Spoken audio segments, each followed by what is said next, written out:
When it feels like every voter and politician has their own opinion on how to run the education system in England, wouldn't it be nice if there was a credible, independent, evidence-led organisation that provided balanced information to politicians, government officials and the public on how to solve some of the biggest policy challenges? Well, as luck would have it, a new institute called the Centre for Education Systems, or CES, was officially launched in November. The CES has been set up by three leading lights in the world of education: Sam Freedman, Lucy Crehan and Loic Menzies, and it boasts an equally impressive advisory board and list of academic partners. So what spurred Sam, Lucy and Loic to create the CES? In a busy and crowded policy landscape, what can the CES offer that other organisations cannot? And what challenges might the CES face as it tries to have a positive impact on education policymaking in the months and years ahead? I'm delighted to be joined today by two of the CES's co-founders. Lucy is an international education consultant and author and will be the international director at the CES. And Loic is an education researcher and policy specialist and will be the CES's Chief Research Officer. I'm Tom Richmond, and to hear more about the thinking behind the new Centre for Education Systems, let's go inside your ed.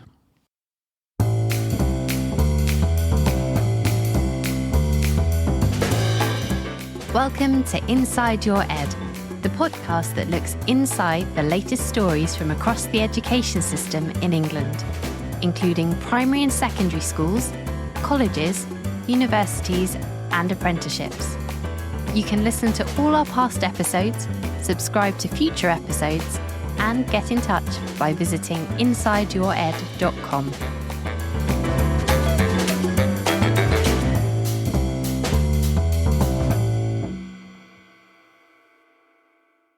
Loic, as someone who has worked in education policy for many years, you've already seen lots of valuable organisations appear along the way, such as the Education Endowment Foundation for promoting research evidence in the classroom, or Research Ed, which runs events for teachers and researchers and policymakers to share their findings and ideas with each other. But despite all that progress in building an evidence base in education, you clearly felt that there was a need for something like the CES anyway. So talk us through why you think the CES would be a genuine addition to the policy and research landscape. So what gap or gaps were you trying to fill?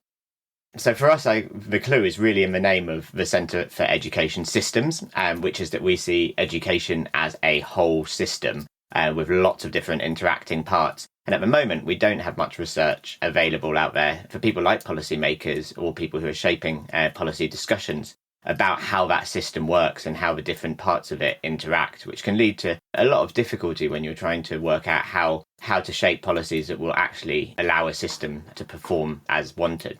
If we do our job right, what we should really get is a much more informed debate about education policy. So firstly, in terms of actually knowing what's going on in different places. So at the moment, it's actually really hard to know what do the policies of different countries look like in lots of different areas. So the very basic thing we need to do is to actually provide that information in a really accessible form, which isn't there at the moment. The second thing is systems are full of interacting parts, and we want to help people understand those interactions. Some of the kind of famous piece of work on this is Tim Oates' paper where he talks about control factors and explanatory factors. So thinking about explanatory factors in terms of a country's history and so on, and then control factors being the different policy instruments that policymakers have at their disposal. And as a centre, what we're going to be doing is taking different policy instruments, whether that be accountability or curriculum first, or teacher development policy, and reviewing each of those in turn, but then looking at how they interact and come together. And our view is that that will then help policymakers to understand the kind of alternatives they have available. So at the moment, if you want to look at your policies as a country, you might look at how does a particular approach to inspection play out? But really, that's not enough. It's not nuanced enough. It doesn't engage with the complexity of a system. So we need to provide quite a different kind of evidence. So it's not just kind of did it work type of evidence that you might get for a specific intervention. It's actually about saying, okay, right, how does a country go about achieving its policy aims? How do different policies play a part in that? and how do they interact with the context and the cultural factors that might be going on behind that. And what kind of effects does that have? So it's very different to just saying, did it work or did it not? It's saying, what type of effects did it have?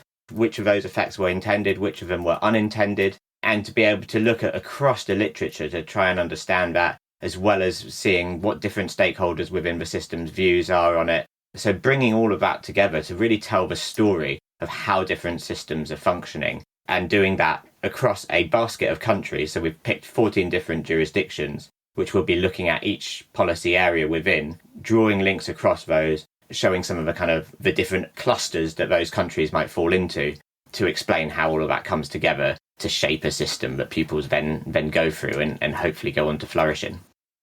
Okay, so you think we lack an organisation that focuses on using evidence to support system-level change, which would presumably help prevent us from education policy being at the mercy of the whims of any particular individual over time, and you want to use other countries and their experiences at a system level to try and inform that. So if the goal is to learn from other countries, that sounds very sensible, one might assume that you would look at the international rankings of education systems, such as the PISA tests run by the OECD, and then look at what the top performers do. But based on the latest PISA results, only 2 of the top 5 countries will feature in the initial work of the CES. That's Singapore and Japan. And you've also chosen to study several countries that are not very close to the top of the rankings, such as New Zealand, which is 13th, Poland, which is 15th, and France, which is 26th. And you're also going to be studying regions within countries such as Ontario in Canada. So, Lucy, what's your perspective on this? Yes, we want to get information from other countries to see how they're achieving different things, but you've not chosen to focus just on the very, very highest performers. So why would you not look at the very best in the world when trying to understand how to improve education in the UK? So many of the countries that we've chosen are high performers in PISA over past 10 or 20 years. One of the things that we are interested in looking at is not just outright PISA performance, but direction of travel. And we think there's quite a lot to be learned from places where the PISA results have either been increasing over time or decreasing over time, and asking questions about why that might be. But the main reason that we haven't just gone for the top 10 in the PISA rankings is that would leave us with a set of countries that is not necessarily very helpful when it comes to contextual comparisons and learning in that respect. So what we wanted to do was to choose a selection of systems which allowed us to compare England as a large country, for example, with other large countries. So France is on our list for that reason. We wanted to have a range, not just in terms of size, but also in terms of political background, cultural context, various different ways in which different education systems might vary, to allow us to take into account those background factors. So we're not looking to find or present answers that are correct for every country in the world. We recognise that there's a much nuance. As Loic said, when it comes to systems, it's not just about the policies, it's also about the context in which those policies are taking place. So having a variety of different contextual backgrounds is helpful for that learning process. Back on the size thing, it's also important for us to have a range of small countries and large countries, because the Centre for Education Systems, in the first instance, although eventually we'll go further, I hope, but in the first instance, and to provide an evidence base for all 4 home nations in the UK. And of course, they vary hugely in size. We have some very small countries, and then also England being quite a big country. So we were keen to get a variety of different sizes of countries to compare to. And on the regions, we have Ontario because it's a system. So it's not just nations that we're looking at, but education systems. And education in Canada is run at the provincial level. So we've chosen Ontario as a relatively high-performing system for that reason. You mentioned culture when you were talking about the different factors that you're going to be taking into account. And I think this is a really interesting and quite a challenging dimension of education policymaking to think about. So when I talk about culture, I guess in my head, what I'm thinking about is how much of a country's performance is due to what happens at home and elsewhere, as opposed to what happens inside a formal education system and an education setting. Just to give our listeners a quick example of the kind of things that I think about. South Korea is the 5th highest performing education system, according to the PISA rankings. But earlier this year, I read an article saying that spending by South Korean parents on after-school and evening classes, particularly for maths, English, arts and sport, has reached $20 billion a year. And pupils spend an average of 7 hours a week in these extra classes for things like maths and English, paid for by their parents. So when I look at South Korea's performance in the PISA tests, I don't know whether I should be thinking about the school curriculum or teaching quality, or whether I should be thinking about the culture around education in that country instead. Lucy, you've lived and worked in many countries to try and understand what really drives their education systems. So how easy do you think it's going to be for the CES to separate out culture from all those other building blocks of an education system, such as funding or the curriculum or an accountability system? Not easy, to be honest, Tom, but I think worthwhile to try. And it does go back to your previous question about which countries we've chosen. What you speak of in terms of the huge cultural influence in somewhere like South Korea is why we haven't just chosen the top 10 performers in PISA, because you wouldn't draw as many interesting lessons around what can be, well, effective is not quite the right word, but what leads to a range of different outcomes in different contexts. Another reason for choosing a selection of countries that have some quite different cultural and contextual backgrounds is to allow for teasing apart of what is due to a culture and what is due to an education system. So, for example, this isn't something that we've done as part of the CES because we only just started, but some of my work previously, I've been looking at differences between Scandinavian countries, for example, where you have quite similar cultural contexts, quite similar, welfare states, looking at even similar education structures to a certain extent in terms of school starting age, in terms of teacher training, yet very different PISA outcomes. So by comparing countries like that, you're able to start to tease apart, well, what actually here is a result of the cultural context and what is the result of policy changes. Another way you can answer similar questions or attempt to answer similar questions is by looking at policy changes within a country. So if you look, historically, what was happening before this new policy was introduced and what's happening afterwards, that's another way of identifying where something might be due to a policy change rather than due to the cultural context. So it's not easy.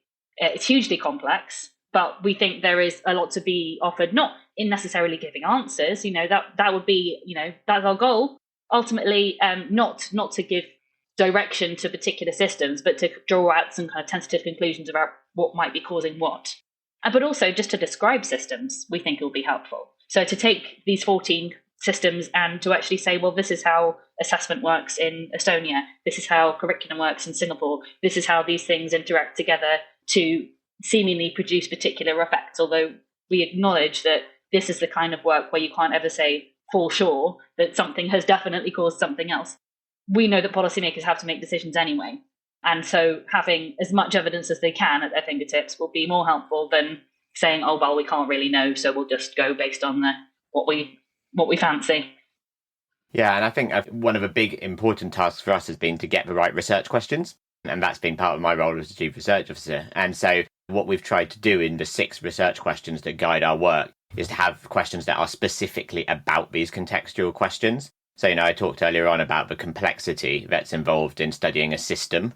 And that's what our questions are designed to pull apart. So we talk in those questions about, how is this policy interacting with the country's history, or how does it fit into that context, or how does it fit, what is the economic context? And for each country, we've also been developing a set of sort of jurisdiction profiles, which talk about the history of that country, about the trajectory it's been on, so that we can constantly be drawing links and parallels between what we're saying about a specific policy and how that fits into its context. And actually, one of the things we want to do as we draw together the different studies that we conduct as a centre of different policies is to start to say, okay, well, are there certain policies that end up being particularly prevalent in particular cultural contexts, or is a response to this particular contextual situation to introduce a certain type of policy? We want to be bringing out some of that trend. And so the structure of the way the centre's working is that we're having the studies of individual policies being conducted by different academic groups and different institutions. But we as a centre are then bringing those together, aligning those with information about the context, and trying to kind of identify any clusters of different approaches and so on, to give that much more nuanced engagement with the complexity of the system as a whole and how that's playing out. So we've talked a lot about culture and context so far, but they don't strike me as the only potential hurdles to using international evidence to inform policymaking in the UK. Another hurdle might be politics itself, because I'm sure you've heard the same argument many, many times before, that what we need to do is just get politicians out of education. If only we could have some kind of non-partisan expert committee that decides everything with no politicians involved, then everything would just be much better about our education system. But at the CES's recent launch event, Baroness Morris, so that's Estelle Morris, the former Labour Education Secretary, said to you, don't try to drive politics out of policy. Lucy, how should the CES navigate this issue of wanting to be evidence-led and independent when politics, frankly, is often anything but independence and evidence-led? Well, I completely agree with Estelle Morris. I think it would be a real problem, actually, if we took politics out of education, especially in a democratic country, because our politicians represent us, or supposedly represent us. And there are inherent questions of value when it comes to making decisions about education and education systems. So what we're trying to do, as I mentioned earlier, is not to say England should do this or Wales should do that, but to offer basically a number of different policy options which bring evidence to bear if you want to achieve a certain outcome. And what outcome you want to achieve, well, that's politics.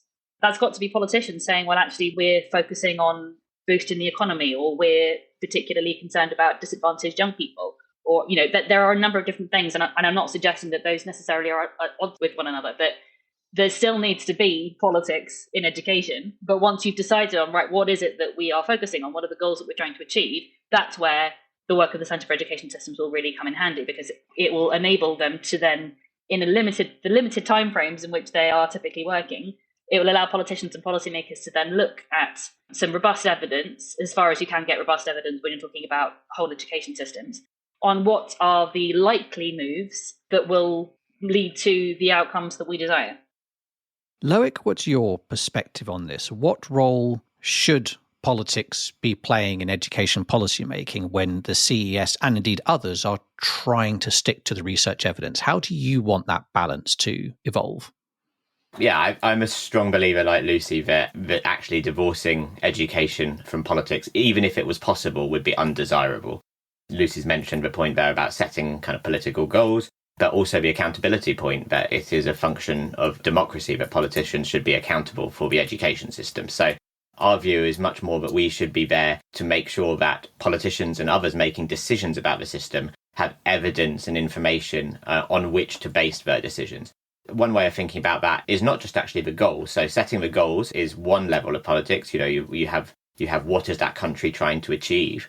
But you also have political beliefs about what the best way of making a change happen is. So, for example, some countries will strongly believe, or some political parties will strongly believe, that the state can take an active role in achieving things and improving the system. Others at other points in the political spectrum will believe that actually what we need to do is leave it to people on the front line for the state to set the goals and hold people accountable, but step away. Those are in effect some of those kind of clusters that I was talking about of different approaches. So part of what we can do as a centre is to say, look, there are some countries, some systems in which they have these kind of beliefs about how policymakers can go about achieving their policy goals. These are the types of levers they use in order to do things in that way. However, there are other systems that actually also achieve well, but they go about it in a completely different way. And that is about presenting alternatives. So that means that when policymakers are making decisions, they can say, well, actually, there's this set of countries who share a similar set of political beliefs to us, and this is how they've gone about things, and we don't want to be doing what these people are saying. That might mean that actually people look at our research and make different recommendations, because they might say, we think we should go down this path, whereas other people say, no, we'd prefer to go down that path. But what we're providing is an evidence base from which people can present those policy alternatives. Okay, so it sounds like you both don't necessarily want to push the politics out of education, but you recognise it's going to play quite a different role from what you want the CES to play in these conversations. But I guess one of the things, it goes back to something that Lucy mentioned, in fact, one of the things that drives a lot of political thinking is time and time pressure. But you've been clear from the start that the CES will not seek to find the right answer, in inverted commas, but it's going to instead focus more on understanding how different parts of systems interact with each other, just to provide that really deep and rich understanding of how to improve outcomes for children and young people. So, Loic, how do you want the CES to navigate the tension over timeframes? Is political desire not just for answers, but for fairly rapid answers as well? We've just had a new government elected in this country, for example. They want to get up and running. They want some answers and they want them relatively quickly. But the CES is deliberately going to be keener on a slower approach. So what's your thinking at this stage of how you're going to manage that tension for the desire for answers and quickly when the CES might actually be pulling in the opposite direction? Yeah, it's a really live question for us, right? Because we know that there's a curriculum review underway, not just in England, but in other home nations too. All this work is going on now. And here we are doing a review of curriculum policy in 14 different jurisdictions. And that will take some time. So we're very keen to say, look, what can we do both for the long term and the short term? Because we know these questions will come back again. This isn't, and on top of that, our understanding of policy formation is that it's not just about coming up with a headline policy. There's a whole load of enactment and implementation that comes after that. So although the big grandstand headline events might be at one particular point in time, we can feed information in throughout. But we at the same time certainly don't want to be silent in these reviews, and we want to be at the service of the policymakers involved in those very difficult conversations and decisions. So what we've already done is to bring together policymakers from the different home nations to ask them how we can be useful to them, because we're very intentionally user focused, and that's one of the things that's distinctive about our work compared to more academic work. And therefore we've asked, for example, what are the insights you need most urgently? And we've been able to schedule our work so that we can bring out at least some nuggets early. So this is how we're trying to square that circle. So for example, we know that policymakers would be really grateful if we could give them at least some coherent, clear information about a few of our 14 jurisdictions. And we therefore put some of our countries into a kind of first tranche, which provide a set of contrasting countries already to start to outline some of the possible alternatives. Even if we won't yet have all the countries and we won't yet have a synthesis, we can at least give people something. So we're really thinking about the kind of staged outputs that we can bring in, whilst recognising that this is a long game and it's not a single bite of a cherry. Lucy, what's your perspective on this? How do you want to try and aim to keep politicians on side when the CES is trying to investigate some really quite knotty and complicated policy challenges that are just not going to lend themselves to straightforward and quick answers? I suppose it's partly also about how we present the information once we have undertaken the in-depth systematic research. So, you mentioned, Tom, that it is knotty, it's complex, nuanced. So what we're aiming to do once we have conducted these initial kind of deep dives is to present that information then at different levels of abstraction and also different levels of usability, so that politicians and their advisors and the civil servants are able to go into the website, into a certain area, and see some kind of high-level takeaways around some different areas, but then click through and read, okay, well, why is that? And the nuance underneath it, and then ultimately click through to the academics' research reports for all of the detail. There is a tension, there's an inevitable tension, and ideally, every politician before they made any decision would be reading a kind of PhD's worth on every single question, but that's not how it works. So it's just about getting that balance where you're presenting things that are sufficiently nuanced to be helpful, but not so nuanced that politicians won't use them and therefore they'll make decisions based on something else that is clearer but might be wrong. Fair enough. Yes, I think that at the very least trying to inject ideas into the conversation in different ways and at different times will hopefully help increase the impact of the CES, even though that it's not going to be a straightforward process when there are so many things happening for a new government particularly, but even for a government that's been in place for quite a long time. Yeah, and ultimately knowledge base is kind of accretive, right? So we can start with pieces of information about, as starting with some policy instruments. As we build that up, it will be standing on the shoulders of what came before, and that will accumulate and add to that depth. but we can at least provide some starting points in the short term before building up to the full detailed nuanced evidence base that we want to contribute to in the long run. Absolutely. Okay, we are almost at the end of this episode, so it's time for my final question for today. As an education researcher myself, I'm very excited about what the CES can add to the discussions about education policy right across the UK, because like many other people, I find it quite frustrating that we don't have a solid evidence base on which to have those discussions at this moment in time, which means we end up with lots of people's opinions, but not really getting any closer to resolutions a lot of the time. That said, the CES is being launched into a very noisy and crowded policymaking landscape. We've got trade unions shouting about their particular interests, quite rightly so. They're there to represent their members. We've got academics talking about what they're interested in over different timescales, perhaps from politicians. We've got think tanks throwing out reports left, right, and centre, and indeed many other voices too. So my question is, in this rather noisy and crowded landscape, how are you going to judge the success of the CES in future?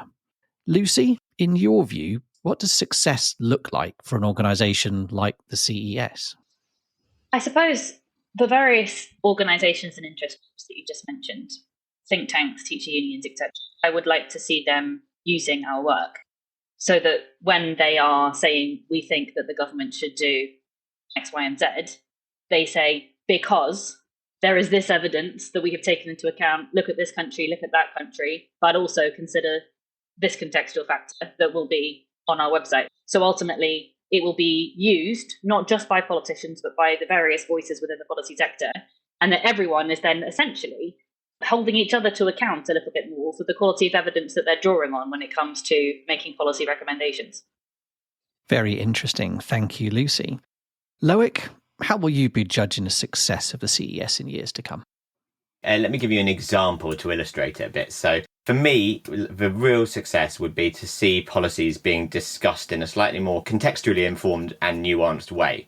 So what would that look like? I remember last year there was this flurry of reports came out about the future of inspection and Ofsted, because it was obviously such a live topic and it was to build up to the election. And I remember one report came out on that and it had a table comparing countries and their approach to inspection. And it just kind of went across saying what happened in inspection in each of those countries. And for me, what I would like to see is something much more sophisticated than that. I would like to see any discussion like that also recognising that inspection interacts with how you train your teachers or how you manage your school. So I was in South Australia last year, and I found out that every head teacher had to reapply for their job every 3 years, and therefore they didn't need the same kind of inspection process because actually they went through a reapplication process every 3 years. And on top of that, it has all those contextual elements in terms of how you want to run your system, how big a country you are, and so on. So I want to see a world in which, when we have those kind of discussions about a reform to inspection, say, there is, at least on some level, a recognition that there is an interaction with other policy levers and that there is an interaction with a country's context. And I want our work to provide an evidence base on which those conversations can be had at that level of nuance. Thank you, Loic. Not an easy challenge, but I'm looking forward to the CES trying to crack it. And that brings us to the end of this episode. A huge thanks to Lucy and Loic for talking us through the new Centre for Education Systems. If you enjoyed this episode, then please do share it with others and leave a good rating wherever you get your podcasts. And don't forget to hit subscribe to make sure you join me when I next go inside your ed. Bye-bye for now.